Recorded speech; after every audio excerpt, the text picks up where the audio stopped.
अगर मास्टर तारा सिंह ना होते तो पाकिस्तान का जो बॉर्डर था वो दिल्ली के साथ मिला हुआ होता, यमुना नदी तक होता।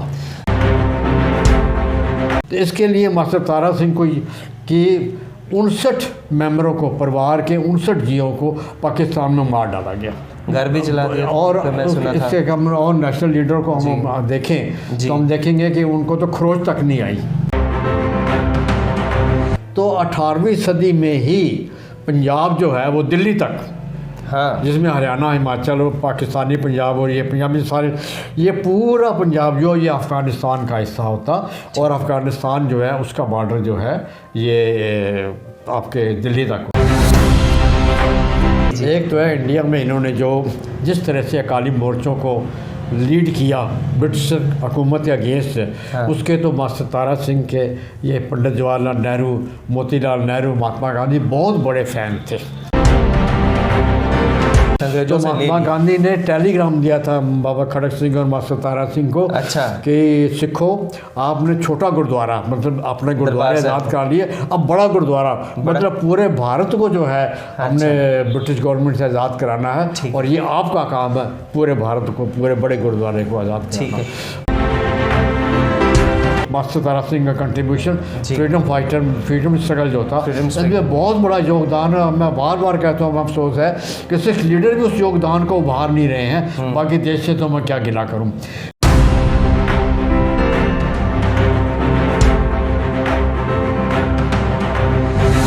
सन 1947 जब हमारी आज़ादी हुई, उस समय भारत की बाउंड्रीज तय करने के लिए, क्योंकि उस समय 2 देश बने, एक हिंदुस्तान बना और दूसरा पाकिस्तान बना, लेकिन इन देशों की बाउंड्री जो एक बहुत बड़ा मसला था, उसमें किन किन लोगों का योगदान है ये जानना हमारे लिए आज की डेट में बहुत ज़रूरी है। तो इन्हीं में एक शख्सियत थे हमारे मास्टर तारा सिंह जी पंजाब से, तो उनके बारे में हम बात करेंगे। एक बहुत पंजाब की मानी हुई हस्ती सरदार प्रितपाल सिंह तुल्ली जी। तुल्ली साहब, आपका बहुत बहुत स्वागत है। आप थोड़ा सा बताइए मास्टर तारा सिंह उस समय क्या थे, उनकी भूमिका क्या थी और किस हिसाब से उन्होंने योगदान डाला था? मास्टर तारा सिंह एक ऐसी शख्सियत थे जी जो सन 47 में पूरे पंजाब के हिंदू सिखों के एक मान्य लीडर थे। जी जी, सारे हिंदू और सिख जो थे इनको अपना लीडर मानते थे। ठीक है। और मास्टर तारा सिंह की वजह से ही अगर आज हमारे पास ये जो पंजाब है, हाँ, इसमें आज का पंजाब, हरियाणा और हिमाचल प्रदेश है, ठीक है, ये मास्टर तारा सिंह के कारण ही आज हमारे पास है। अगर मास्टर तारा सिंह ना होते तो पाकिस्तान का जो बॉर्डर था वो दिल्ली के साथ मिला हुआ होता, यमुना नदी तक होता। मैं अपने दर्शकों को ये भी बता दूं, जो पंजाब जो था 1947 में, जो आज की डेट में हरियाणा है, जहाँ हिमाचल है, वो अलग प्रांत नहीं थे, वो एक ही पूरा पंजाब था, जिसको बाद में डिवाइड करके हिमाचल बना दिया गया और हरियाणा बना दिया गया। जी, बंटवारे में पूरा पंजाब और पूरा बंगाल जो था वो पाकिस्तान में जा रहा था। ठीक है, क्योंकि ये दोनों सूबे जो थे ये मुस्लिम मेजॉरिटी के सूबे थे। शायद दोनों सूबों में 65% तक मुसलमान थे। जी जी, और बाकी थोड़े बहुत जो 35% हिंदू और सिख पंजाब में थे, और बंगाल में तो सिर्फ हिंदू ही थे। अगर ये पूरा पंजाब और पूरा बंगाल चला जाता जी, तो हमारे लिए बहुत ही भयानक होता। जी जी जी, उस वक्त ऐसा हुआ कि मास्टर तारा सिंह जो थे जी, वो पूरा पंजाब जाने से बहुत ही घबराए हुए थे जी, या बहुत परेशान थे कि पूरा पंजाब अगर चला जाएगा तो सिखों को क्या होगा। जी जी जी, तो उन्होंने क्या किया कि पंजाब के बंटवारे की आवाज़ उठाई। जी, उन्होंने लाहौर में असेंबली भवन के ऊपर लगा हुआ मुस्लिम लीग का झंडा भी फाड़ दिया। अच्छा, और पंजाब के बंटवारे की आवाज़ उठाई। ये आवाज़ कारगर साबित हुई और आधा पंजाब जो था वो बच गया। अच्छा, इसी तरह जो बंगाल हमारा बचा, वहाँ भी मास्टर जी ने, वहाँ के उस टाइम के जो 2 बहुत बड़े लीडर थे, एक NC चटर्जी जो वकील थे और श्यामा प्रसाद मुखर्जी, हाँ जी, इन दोनों को भी मास्टर जी ने ही ये प्रवोक किया और उनको सलाह दी कि आप भी बंगाल के बंटवारे का आप सवाल उठाएं, ये क्वेश्चन उठाएं कि उसका बंटवारा हो। तो वहाँ भी ये आवाज़ उठी कि जरा बंगाल जो है वो पूरा पाकिस्तान में नहीं जाएगा, इसका भी बंटवारा होगा, और पंजाब की भी यही आवाज़ उठी। तो मास्टर तारा सिंह की पॉलिटिक्स से ऐसा हुआ कि आधा पंजाब पंजाब और आधा बंगाल जो है भारत में रह गया।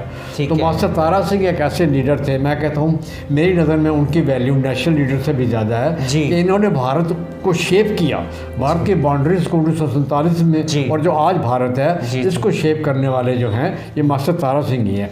अगर बंगाल चला जाता तो उधर से आसाम भी हमारे पास से चला जाता, अच्छा, और अगर जब पंजाब चला जाता तो फिर जम्मू कश्मीर भी हमारे हाथ से चला जाता, क्योंकि इसको रास्ता तो सिर्फ पंजाब से ही, पंजाब से रास्ता है, तो ये भी हमारे हाथ से निकल जाता। तो इनका बहुत बड़ा कंट्रीब्यूशन है, लेकिन इस बात के लिए उनको बहुत बड़ी कीमत तारनी पड़ी। बहुत बड़ी कीमत देनी पड़ी कि मुसलमानों ने जिद में आके उनका जो मतलब जैसे मोहम्मद अली जिन्ना ने भी कहा था कि मास्टर तारा सिंह ने मेरा पाकिस्तान नगड़ा कर दिया, ठीक है जी। तो जो कोई इतना बड़ा इलाका जो है वो पाकिस्तान जाने से बच गया, तो वो अपनी जगह सही थे कि मास्टर तारा सिंह ने। तो इसके लिए मास्टर तारा सिंह को कि 59 मेंबरों को, परिवार के 59 जियों को पाकिस्तान में मार डाला गया, घर भी चला दिया। और इससे हम और नेशनल लीडर को हम देखें तो हम देखेंगे कि उनको तो खरोच तक नहीं आई, लेकिन मास्टर तारा सिंह के अपने नंबर मार दिए गए कि हाँ इतनी बड़ी कीमत उन्होंने देश के लिए अदा की, ठीक है। अब सवाल यह है कि मैं 2 हिस्टोरियन को कोट करना चाहूँगा आपके सामने, जो कि मास्टर तारा सिंह के इस कंट्रीब्यूशन को बता रहे हैं। एक तो हैं आपके प्रिंसिपाल सिंह कपूर, जो farmer VC Guru Nanak university के रहे हैं। तो उन्होंने अपना जो है एक ट्रिब्यून जुलाई 6, 2008 को एक आर्टिकल आया था, ठीक है, 2008 में 2008 को 6 जुलाई को आर्टिकल आया था। तो उसकी कुछ लाइनें मैं पढ़ता हूँ जो मास्टर जी से संबंधित है जी। तो प्रिंसिपाल सिंह कपूर कहते हैं, historians have given their estimate about master Tara Singh, they agree that it was due to his politics that the British had to partition Punjab and Bengal and Assam, which left a truncated Pakistan for Mahmud Ali Jinnah।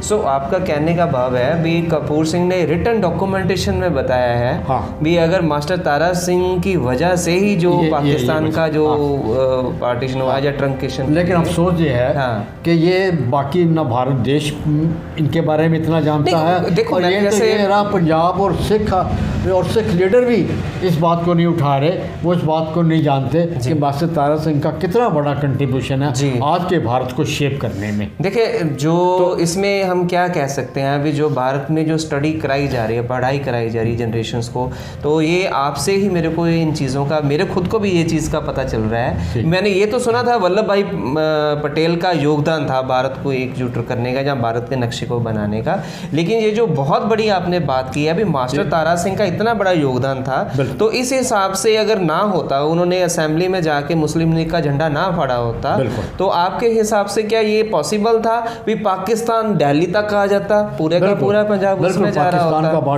क्योंकि जो majority population तो मुस्लिम की थी, वो पूरा अगर पंजाब चला जाता तो जैसे मैंने पहले भी बताया कि पाकिस्तान का बॉर्डर दिल्ली तक के साथ लगता। ठीक है, तो ये सारा दो सूबे बचाने का सारा श्रेय मास्टर तारा सिंह को। अब मैं एक और हिस्टोरियन को कोट करना चाहूँगा। अच्छा जी। ये हैं आपके हिमाचल प्रदेश में जो शिमला यूनिवर्सिटी है उसके हिस्ट्री डिपार्टमेंट के चेयरमैन और हेड ऑफ द डिपार्टमेंट रहे हैं, वो हैं डॉक्टर MS आलूवालिया, शिमला से है ना। हाँ जी, ठीक है। तो उन्होंने एक आर्टिकल लिखा था, Punjab the 6 precious gift to India, the 6 precious gift to India. ये सिख रिव्यू में अप्रैल 2008 को छपा था। ठीक है, तो इसमें मैं कुछ लाइनें बोलता हूँ जो मास्टर से संबंधित है। वो कहते हैं, in the long and historic struggle for independence the best gift the six gave to India was to save the eastern half of Punjab. और इस बात का अफसोस है कि मास्टर तारा सिंह को वो ड्यू रिगार्ड भारत में नहीं मिला जो मिलना चाहिए था जी। एक बात मैं और बताना चाहता हूँ जी। एक डॉक्टर कृपाल सिंह हैं बहुत बड़े हिस्टोरियन हैं। अच्छा, डॉक्टर कृपाल सिंह। डॉक्टर कृपाल सिंह बहुत नोटेड हिस्टोरियन है इंडिया के। जी जी। तो उन्होंने भी एक बार कहा था कि देखो सिखों का कितना कंट्रीब्यूशन है देश को, बता रहे हैं अगर सिख ना होते, जी जी जी जी, अगर सिख ना होते तो 18वीं सदी में ही पंजाब जो है वो दिल्ली तक, हाँ, जिसमें हरियाणा, हिमाचल और पाकिस्तानी पंजाब और ये पंजाबी सारे, ये पूरा पंजाब जो ये अफ़गानिस्तान का हिस्सा होता, और अफ़गानिस्तान जो है उसका बॉर्डर जो है ये आपके दिल्ली तक हो। तो ये इलाका तो सिखों ने बार बार हिंदुस्तान के लिए बचाया। अच्छा, उसके बाद अगर वो आगे डॉक्टर कृपाल सिंह लिखते हैं कि सिख ना होते तो 18वीं सदी में होता, और उस समय अगर बच जाता तो ये अब जो 20वीं सदी जो है जी, इसमें 1947 में अगर सिख ना होते तो ये फिर इलाका जो है पाकिस्तान के उस टाइम अफगानिस्तान में चला जाता 18वीं सदी, और सिख ना होते, और अब जो इलाका है ये पाकिस्तान। अच्छा सर, एक जो तो, उस समय जैसे 1942 में वर्ल्ड वार सेकंड का था, जो दूसरा विश्व युद्ध था, तो उसमें बहुत सारे सिख इंडिया को रिप्रेजेंट करते हुए भारत से लड़ने के लिए गए पाकिस्तान, ब्रिटिश की तरफ से। ब्रिटिश की क्या उसमें भी कोई योगदान था मास्टर तारा सिंह का? इनका एसोसिएशन कैसे रहा था? क्या दो चीज़ों में बहुत बड़ा शौक है, कैसे उनका बहुत बड़ा कंट्रीब्यूशन है। जी जी। एक तो है इंडिया में इन्होंने जो जिस तरह से अकाली मोर्चों को लीड किया ब्रिटिश हुकूमत के अगेंस्ट, उसके तो मास्टर तारा सिंह के, ये पंडित जवाहरलाल नेहरू, मोतीलाल नेहरू, महात्मा गांधी बहुत बड़े फ़ैन थे। अच्छा, हाँ, और जब भी क्या इन्होंने भी इनको रिकॉग्नाइज किया, स्टेज पे रिकॉग्नाइज किया, बिल्कुल, और उनकी बहुत वो इज्जत करते थे। हाँ। और मास्टर तारा सिंह की हमेशा इन लोगों को ज़रूरत रहती थी। जब भी ये नागपुर, मैं उदाहरण देता हूँ, नागपुर में, बॉम्बे में और तुम्हारे दिल्ली में चांदनी चौक में जब भी कांग्रेस जो है जलसा करती थी, तो ब्रिटिश गवर्नमेंट जो है जब वो धारा 144 या वो कर्फ्यू लगा देती थी, तो ये लोग लीडर सिखों को मास्टर तारा सिंह को अप्रोच करते थे। कौन जैसे है जी? जैसे महात्मा गांधी, मोतीलाल नेहरू, पंडित जवाहरलाल नेहरू, ये मास्टर तारा सिंह को कांटेक्ट करते थे, अप्रोच करते थे, और मास्टर तारा सिंह वहाँ के सिखों को जो डायरेक्ट करते थे कि आप इसमें शामिल हो। तो वहाँ सिख जो हैं वो इकट्ठे होके धारा 140 या कर्फ्यू तोड़ते थे। ठीक है। वो ब्रिटिश गवर्नमेंट का जो टॉर्चर बर्दाश्त करते थे, लाठियाँ खाते थे, ठीक है, और वो किसी तरह ये जो है इसको जो है कर्फ्यू को तोड़ते थे।